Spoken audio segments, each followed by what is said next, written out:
TV Telugu.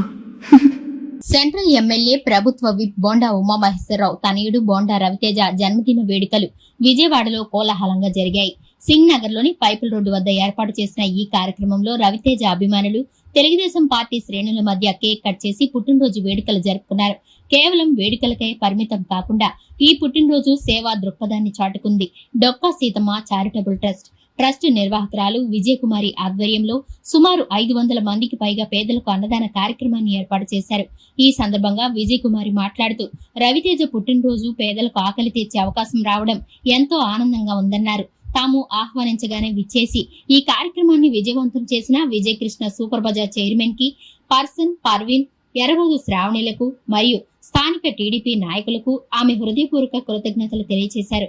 రాబోయే రోజుల్లో కూడా అందరి సహకారం, ప్రేమాభిమానాలు ఇలాగే ఉండాలని ఆమె కోరారు.